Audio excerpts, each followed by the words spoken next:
kita Bapak Ibu kita tukar, jadi nanti kita persilahkan dulu Ibu Ketua DPRD Kabupaten Kulon Progo, Ibu Akid Nuryati untuk menyampaikan dulu respon dan juga bagaimana dukungan dari Dewan terkait dengan hak ketenagakerjaan bagi penyandang disabilitas. Silakan Bu Akid Nuryati. Baik, terima kasih Bapak Ibu sekalian yang saya hormati, yang tidak bisa saya sebut satu-satu yang hadir di Zoom meeting pada siang hari ini. Tadi saya menanggapi saja, materi saya sudah ada, bahkan materi saya hampir mirip dengan materinya Bu Arti, hanya beberapa berbeda karena penekanan saya tentu lebih kepada perda yang ada di Kabupaten Kulon Progo.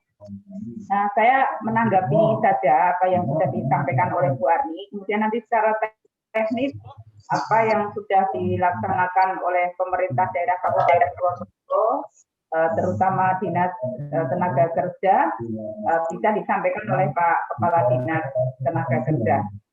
Nah, Bapak Ibu sekalian, tapi menanggapi yang sudah disampaikan Bu Arni bahwa ada 27.129 jiwa disabilitas di daerah istimewa Yogyakarta. Tentu kalau di Kulon Progo jumlah secara detailnya kami kurang tahu berapa. Kemudian Bu Arni juga sudah menyampaikan beberapa hal tentang kebutuhan juga harusnya seperti apa pemerintah daerah Kabupaten Kulon Progo melaksanakan kebijakannya ataupun program-programnya untuk kalangan disabilitas. Yang perlu saya sampaikan yang pertama, Bapak Ibu sekalian, bahwa kemarin saya baru saja menghadiri peresmian kantor NPC yang sekaligus itu adalah kantor sekretariat inklusif di Kabupaten Kulon Progo. Jadi saya menyampaikan di ruang ini agar kantor tersebut juga bisa digunakan untuk beberapa hal yang sudah Bu Arni sampaikan tadi.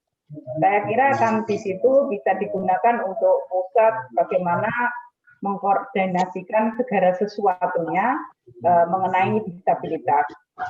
Kan kalau kemudian dari hasil pertemuan di sekretariat itu, ya tentunya waktu peresmian sudah saya sampaikan agar penguatan kelembagaan, manajemen pengelolaan ruang tersebut juga dilakukan secara baik. Mohon dilakukan pertemuan-pertemuan rutin yang melibatkan stakeholder yang dalam hal ini teman-teman disabilitas apapun jenisnya untuk memanfaatkan kantor tersebut agar kemudian kantor tersebut itu bisa juga digunakan sebagai salah satu ruang untuk menelurkan sebuah penyumbang pemikiran ataupun menghasilkan sebuah aspirasi untuk pemerintah daerah agar bermanfaat kepada teman-teman disabilitas. Itu yang perlu saya sampaikan di awal. Kemudian tadi yang sudah disampaikan oleh Bu Arni tentang beberapa kebutuhan disabilitas, baik kebutuhan untuk bagaimana bisa mendapatkan, saya kira Pak Kepala Dinas Tenaga Kerja akan bisa menyampaikan secara teknis hal-hal tersebut. Kemudian bagaimana mendapatkan jejaring modal, bagaimana mungkin mendirikan UMKM dan sebagainya, mungkin Bapak Kepala Dinas akan sampaikan. Hanya yang perlu saya sampaikan di sini, selain nanti materi saya kirim, saya akan lebih menanggapi apa yang disampaikan Bu Arni. Bahwa yang perlu saya sampaikan di sini, kalau APBD murni 2021 di Kabupaten Kulon Progo memang sudah ditetapkan, bahkan kami sudah membahas hasil evaluasi gubernur tentang APBD tersebut. Nah, nanti secara teknis alokasi anggaran yang mengenai disabilitas Pak Kepala Dinas bisa melaksanakan.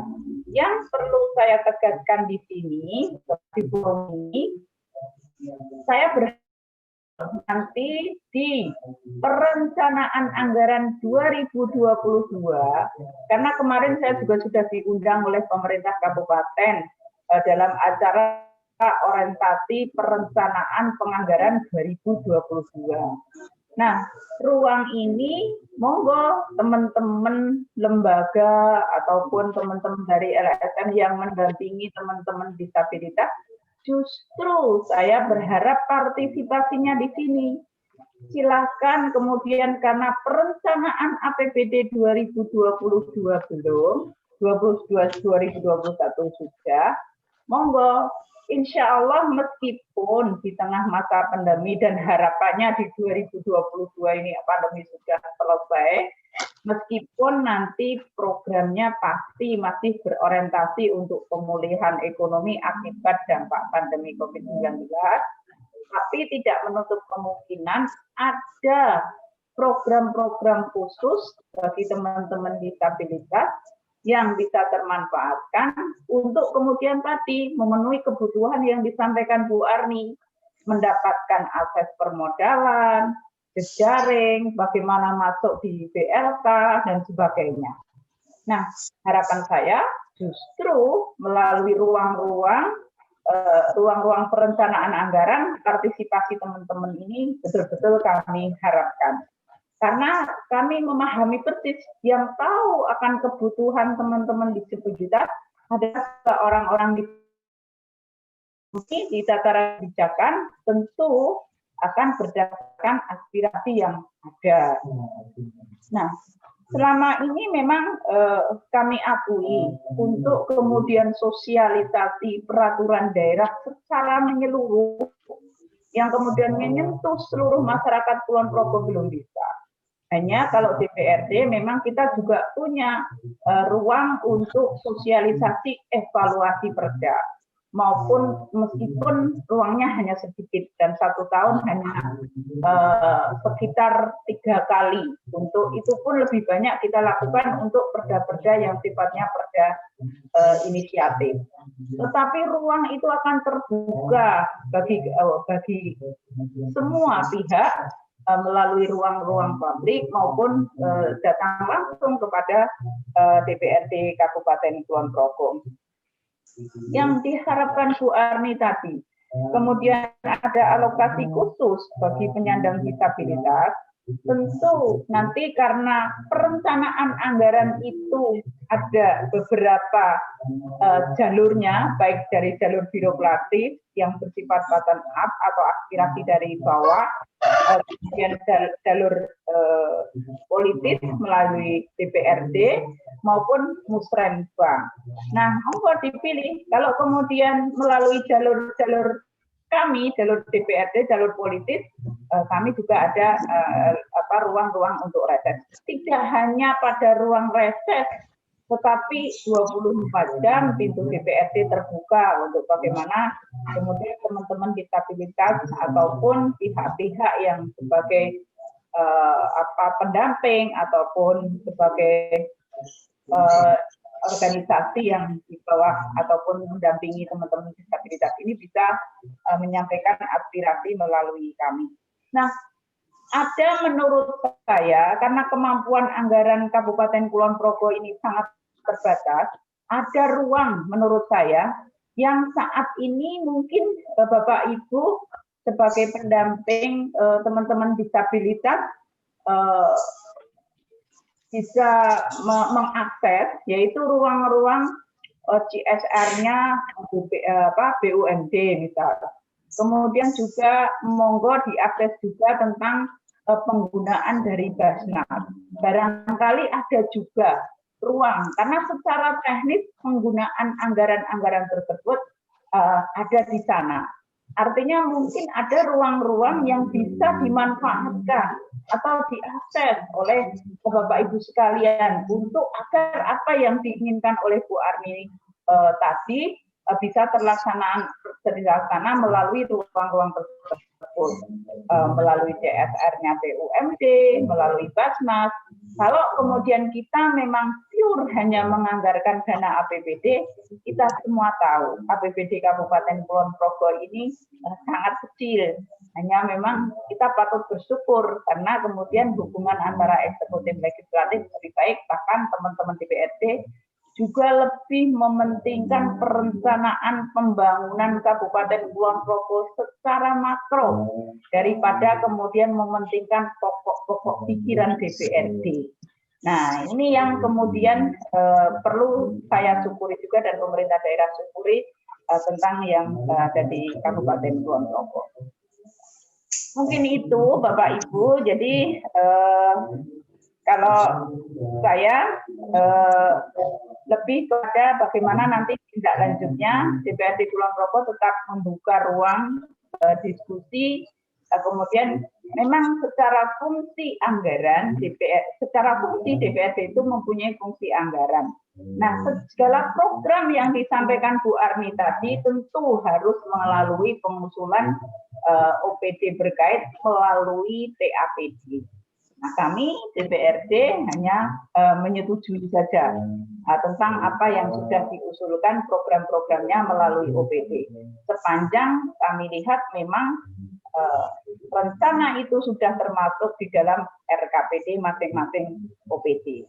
Nah, yang perlu kita pahami bersama memang situasi kondisi saat ini sama berlaku bagi seluruh kabupaten kota seluruh negara kesatuan Republik Indonesia.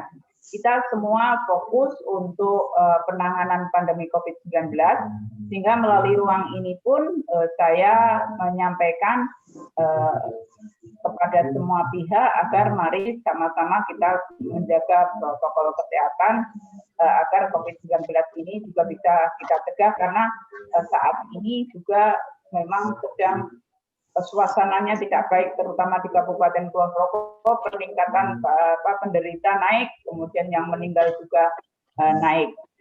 Hari ini juga saya mengikuti tadi pagi upacara bela negara, dan perlu saya sampaikan di ruang ini bahwa mari kita juga sebagai masyarakat Indonesia, warga negara Kesatuan Republik Indonesia ini melaksanakan bela negara sesuai porsinya masing-masing. Kalau saat ini melaksanakan protokol kesehatan, disiplin protokol kesehatan itu merupakan cerminan implementasi bela negara yang real, agar pandemi COVID-19 ini bisa kita kurangi ataupun segera berakhir karena kita disiplin melaksanakan protokol kesehatan. Mungkin itu yang bisa saya sampaikan. Materi saya sudah ada, mungkin nanti kita kirim untuk bisa mungkin menjadi bahan pencermatan teman-teman di sana, dan di kemudian hari bisa melakukan diskusi lebih lanjut. Saya mohon izin, saya undur diri karena ini terus terang saya sambil melaksanakan sarasehan bersama ulama dan umarok yang dilaksanakan oleh DPD LDII Kabupaten Kulon Progo. Saya ini melaksanakan ini di ruang terpisah di Lestari, yang itu tempat dilaksanakannya sarasehan antara ulama dan umaro yang diselenggarakan oleh teman-teman DPD LDII Kabupaten Kulon Progo. Jadi mungkin itu nanti secara teknis Pak Nur Wahyudi sebagai Kepala Dinas Tenaga Kerja Kabupaten Kulon Progo akan memberikan lebih detail penjelasannya, tanggapannya, dan apa yang sudah dilaksanakan selama ini. Saya kira kalau yang disampaikan Bu Arni seperti bertemunya antara usaha dengan pencari kerja dari dulu sudah dilaksanakan sejak Pak Eko sebagai Kepala Dinas Tenaga Kerja. Ada ruang-ruang tersebut, mungkin hanya perlu didetailkan. Ada ruang khusus bagi teman-teman penyandang disabilitas yang mungkin selama ini masih kurang diperhatikan oleh pemerintah daerah Kabupaten Kulon Progo. Tetapi melalui perda kami, insya Allah bangunan-bangunan di Kabupaten Kulon Progo pun sudah dari dulu kita himbau untuk agar ramah disabilitas. Bahkan gedung DPRD Kulon Progo itu juga sudah gedung yang merepresentasikan ataupun itu adalah sangat ramah terhadap teman-teman disabilitas. Mungkin itu yang bisa saya sampaikan. Mohon mohon maaf kalau ada beberapa hal yang salah dan kurang jelas. Mungkin bisa dilanjut di lain waktu untuk bertemu dengan saya secara langsung, kita bisa sharing beberapa hal, dan saya senang sekali apabila mendapatkan masukan dari teman-teman secara langsung juga melalui forum yang lainnya. Terima kasih. Saya akhiri. Assalamualaikum warahmatullahi wabarakatuh. Waalaikumsalam warahmatullahi wabarakatuh. Terima kasih Bu Akhid yang sudah menyampaikan respon ataupun tanggapannya dan sudah meluangkan waktu, karena saya tahu ini sibuknya luar biasa Bu Akhid. Tapi ya alhamdulillah Bu Akhid dari dulu nggak berubah, tetap semangat Bu Akhid. Dan tadi sudah disampaikan Bapak Ibu bahwa DPRD Kabupaten Kulon Progo punya political will yang kuat, bagaimana bisa memperkuat hak penyandang disabilitas, dan tadi sudah dibuka ruangnya nanti terutama tahun depan ya untuk pembahasan rencana pembangunan di APBD 2022, kita semua bisa turut berpartisipasi untuk masukan. Ya. Ya, baik Bu. Tadi juga sudah ada masukan dari Bu Akhid. Jadi ya, Mas, saya bisa tambahkan catatannya ya. Iya, sebagai bentuk bukti komitmen kami untuk memperjuangkan hak-hak teman disabilitas, boleh bertanya kepada Mas Ketua NPC ya, seperti apa saya memperjuangkan teman-teman kemarin mendapatkan hak agar sama di dalam penghargaan di bidang olahraga. Insya Allah kami tetap berkomitmen untuk membantu teman-teman disabilitas. Mungkin itu, terima kasih. Ya Bu, kami memberikan apresiasi sepenuhnya, tadi juga memberikan masukan. Saya bersaksi Bu Akhid, santai Bu. Baik.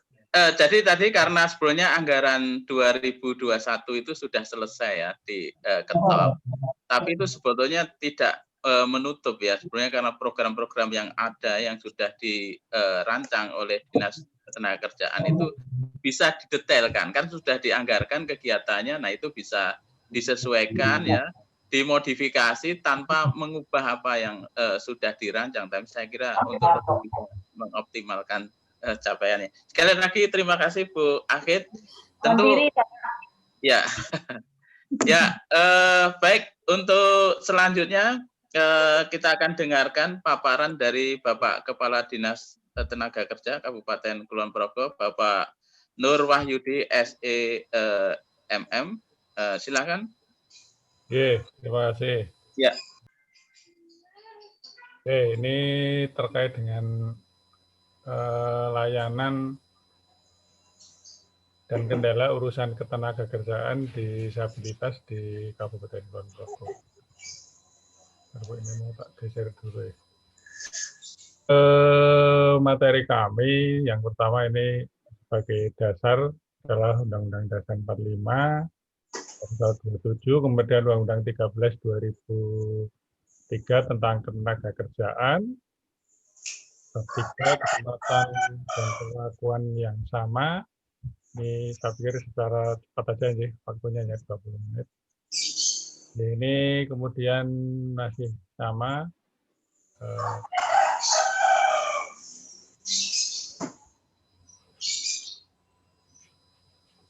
Dan penyandang disabilitas menurut Undang-Undang 8 2016.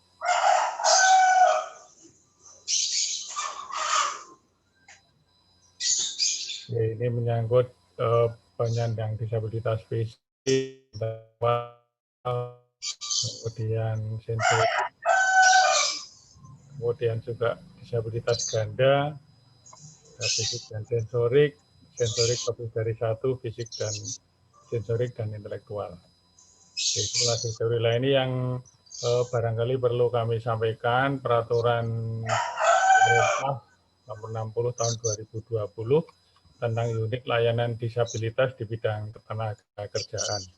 Ini pemerintah daerah wajib memiliki unit layanan disabilitas ketenagakerjaan.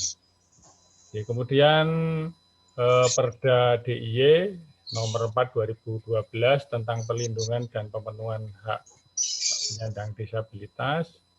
Ini juga diatur di dalam pasal 3 huruf B, hanya ada beberapa bidang, salah satunya ketenaga kerjaan yang menjadi tupoksi kami. Ini juga sama, pasal 16 terkait dengan haknya ini mempunyai kesempatan yang sama. Oke, kemudian juga diatur setiap penyandang disabilitas mempunyai kesempatan yang sama, ini baik pelatihan, penempatan, perluasan, penerimaan tenaga kerja, upah, kontrak, dalam hal kemudian fasilitas dan pengawasan dalam. Kemudian di Kulon Progo sendiri ini juga sudah ada Perda 316 tentang penyelenggaraan pelindungan penyandang disabilitas. Oke, kemudian di undang-undang tersebut ini juga haknya juga dicantumkan terkait dengan bidang kami, ketenaga kerjaan dan lapangan kerja. Kemudian di pasal 18 ini juga disebutkan bahwa penyandang disabilitas mempunyai hak dan kesempatan yang setara untuk mendapatkan pekerjaan. Kemudian di pasal 20 ini juga disebutkan OPD yang punya tupoksi dalam ini punya Dinas Tenaga Kerja dan Transmigrasi ini memfasilitasi pelaksanaan program sosialisasi dan penyadaran hak atas pekerjaan bagi penyandang disabilitas.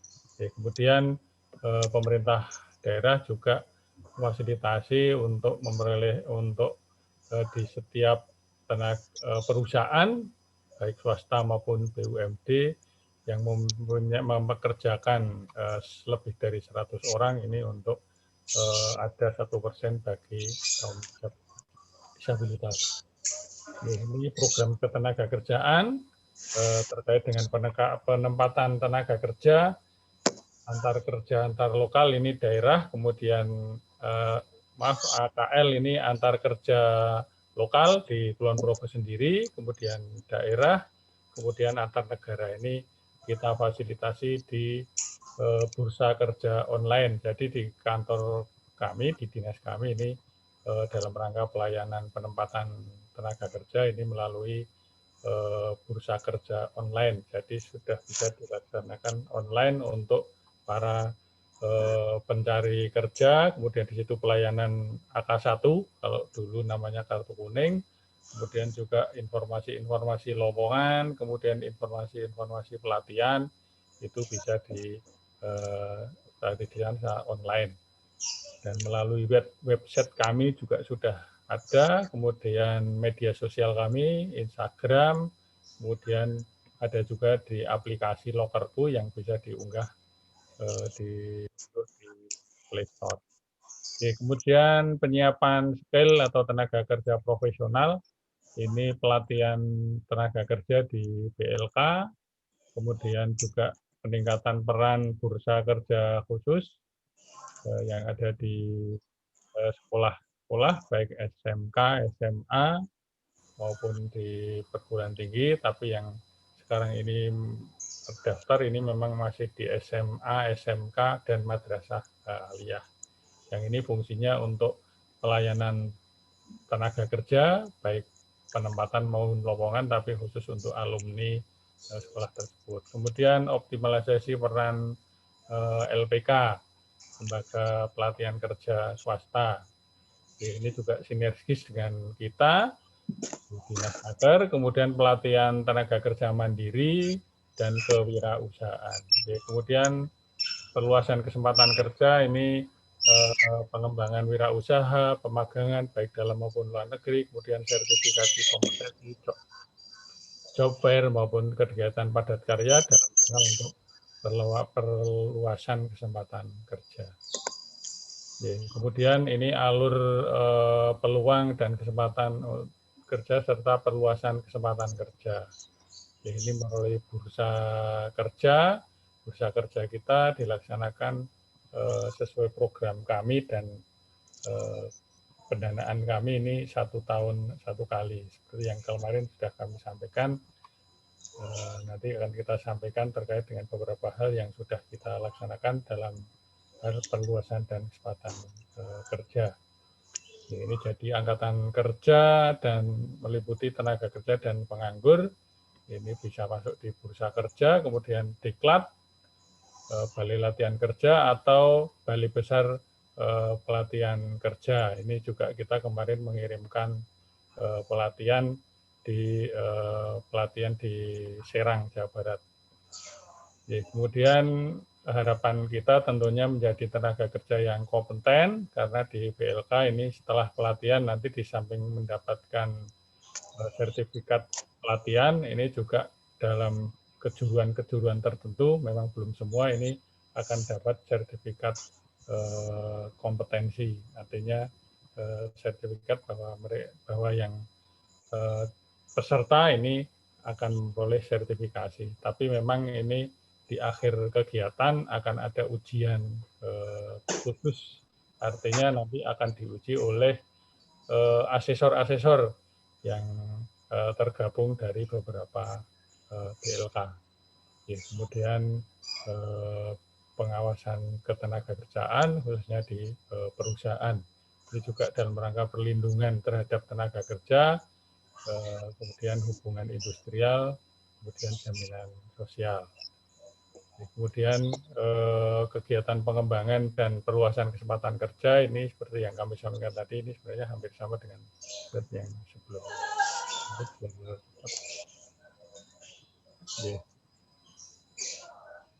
Pelaksanaan penempatan pada pencari kerja disabilitas. Ini memang penempatan kerja penyandang disabilitas ini yang memenuhi kualifikasi untuk mengisi lowongan di perusahaan dalam hal hubungan kerja formal, ini tentunya di masing-masing perusahaan.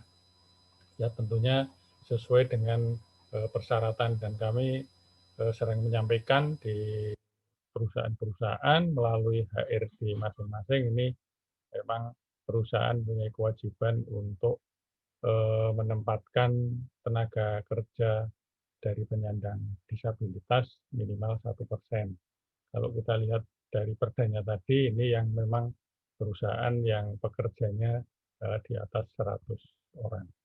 Kemudian pencakar disabel yang kualifikasinya tidak memenuhi, artinya yang tidak memenuhi formal tadi, ini tentunya kita arahkan tidak tersedia lowongan dan dapat meningkatkan kualifikasi tenaga kerja mandiri atau di luar, atau hubungan kerja yang informal. Tentunya ini informal melalui pelatihan maupun pendampingan. Ya, kemudian di kami di Kabupaten Ponorogo ini memang tadi disinggung juga oleh Bu Arni, kita sudah membentuk unit layanan disabilitas.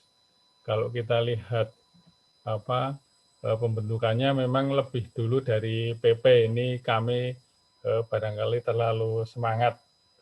Ini tapi nanti juga akan kita sesuaikan, yang tentunya pada prinsipnya kita bentuk tersebut dalam upaya untuk memberikan layanan pada disabilitas, kemudian ada payung hukum di kami dalam rangka untuk memberikan layanan pada masyarakat. Ya tentunya ini sesuai PP, kami pelajari kemarin, ternyata nanti ada SK, menggunakan SK Bupati.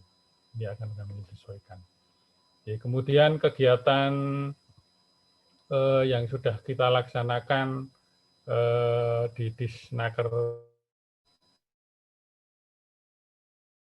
ini, yang pertama di tahun 2016 ini kita memfasilitasi penyandang disabilitas melalui kegiatan job fair disabilitas. Ini terima kasih bekerja sama dengan Yakum, kemudian pesertanya Yayasan Kristen untuk Kesejahteraan Umat. Ini terima kasih. Pesertanya 100 orang yang melibatkan 12 perusahaan berpartisipasi di sana. Artinya ini kita mempertemukan antara pencaker dari penyandang disabel dengan perusahaan-perusahaan sebanyak 12 orang. Ini di Darmais Pengasih. Kemudian audiensi dengan Forum Penguatan Hak Penyandang Disabilitas. nilai Cikal, kemudian Majelis Pemberdayaan Pimpinan Pusat Muhammadiyah, kemudian nilai, dan mengikuti FGD yang diselenggarakan oleh Forum Penguatan Penyandang Disabilitas, di mana Pak Kepala Dinas yang pada waktu itu Pak Eko Wisnu ini menjadi narasumber. Kemudian tahun 2017, pemberdayaan tenaga kerja disabilitas bertempat di Cakra Kusuma Hotel dengan peserta sejumlah 20 orang. Kemudian di tahun 2019 ini dilaksanakan pelatihan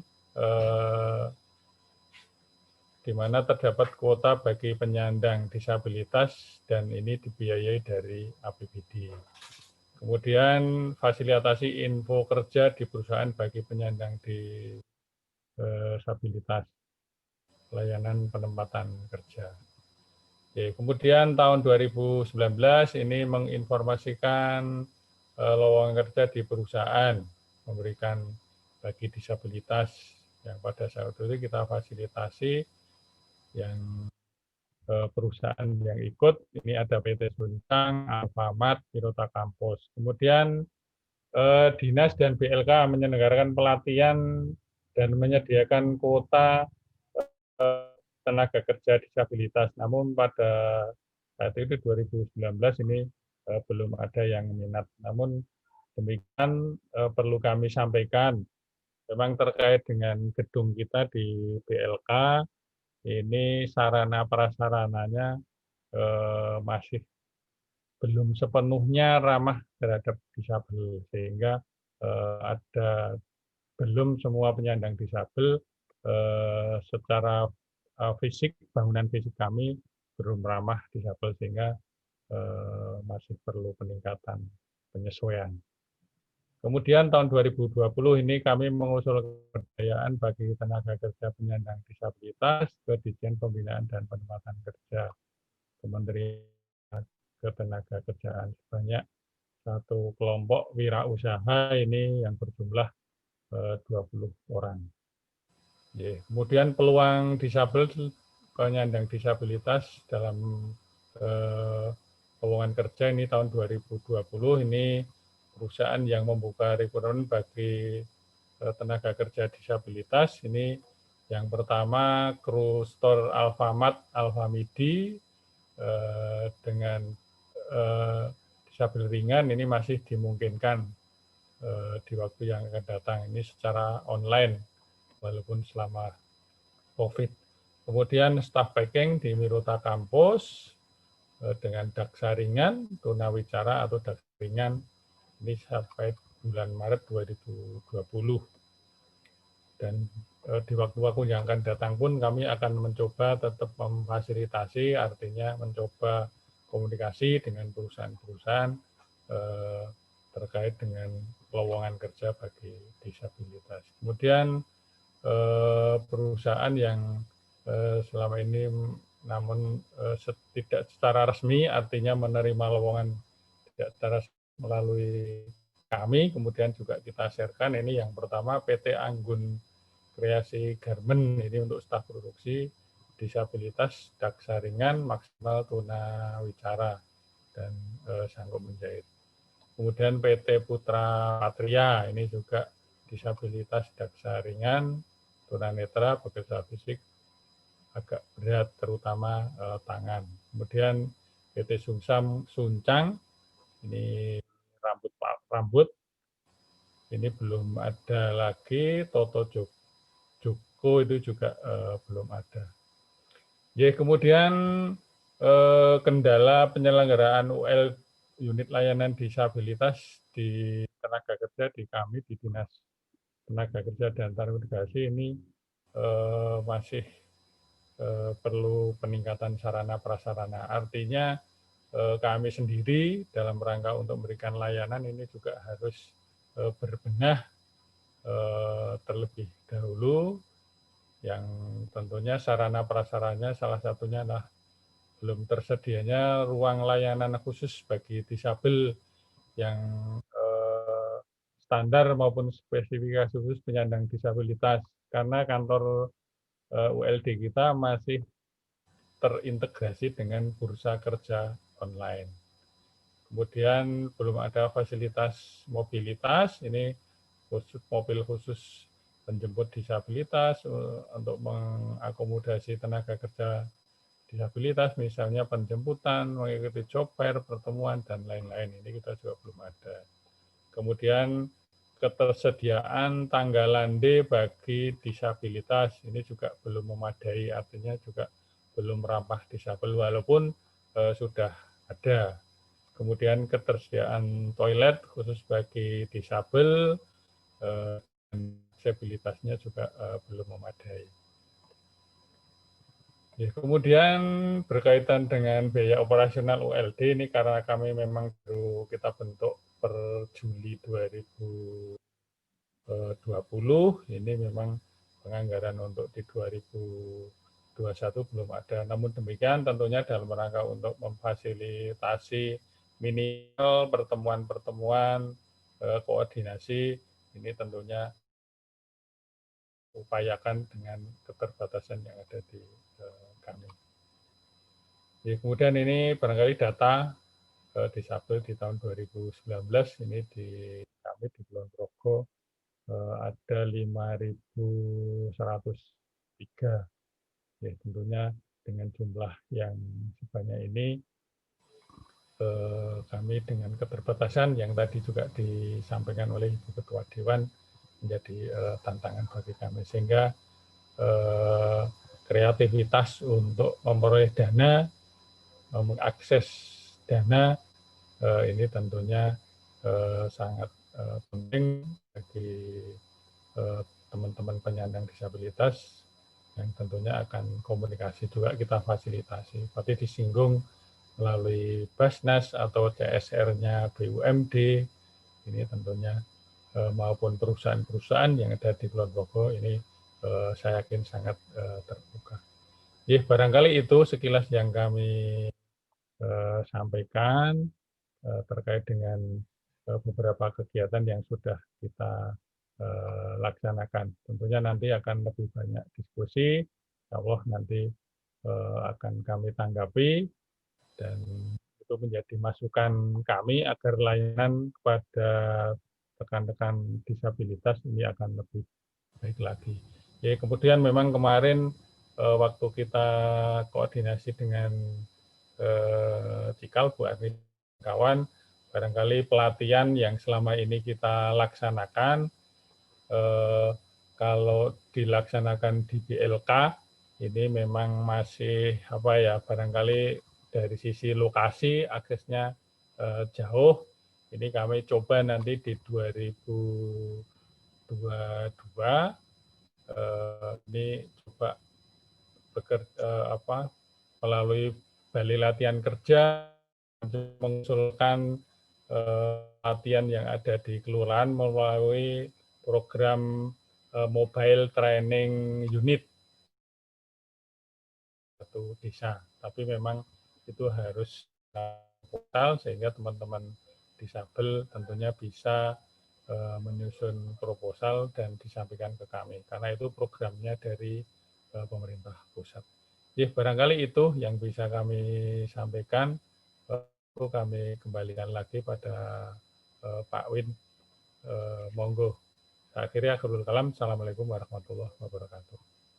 Terima kasih Pak Nur Wahyudi sudah menyampaikan tadi apa-apa yang sudah dilakukan oleh Dinas Tenaga Kerja Kabupaten Kulon Progo dalam kerangka bisa memenuhi hak-hak atas pekerjaan yang layak bagi penyandang disabilitas, dan juga disampaikan bahwa pemerintah Kabupaten Kulon Progo juga tidak hanya mengacu pada program ya ataupun pendanaan dari pemerintah kabupaten, tapi juga sudah membangun atau menjalin kerjasama dengan lembaga-lembaga atau institusi ya yang bisa ikut membantu dalam rangka memenuhi hak penyandang disabilitas. Tadi sebut ada perusahaan maupun juga lembaga sosial kemasyarakatan. Nah, Pak Nur Wahyudi, mungkin sebelum kita buka ke Bapak Ibu yang bergabung di dalam seminar ini. Tadi terkait dengan usulan yang disampaikan ya, terkait strategi atau program-program itu, kalau saya menangkap dari yang Bapak sampaikan, intinya sama dengan yang disampaikan oleh Ibu Ketua DPRD, bahwa pada dasarnya Dinas Tenaga Kerja itu terbuka masukan-masukan untuk lebih bisa mengembangkan program atau lebih bisa memastikan hak atas pekerjaan bagi penyandang disabilitas itu bisa terpenuhi. Tapi tadi ada persoalan keterbatasan anggaran dan sebagainya itu. Nah, mungkin itu kemudian Bapak bisa kalau ke depan yang soal rencana aksi daerah ini sendiri, kira-kira gimana Pak? Nanti misalnya ke depan secara khusus nanti Dinas Tenaga Kerja itu punya rencana aksi daerah yang terkait dengan hak atas pekerjaan bagi teman-teman penyandang disabilitas yang barangkali selama 5 tahun ke depan itu lebih bisa memastikan ya atau sebagai acuan di dalam mengembangkan program-program berikutnya Pak Nur Wahyudi.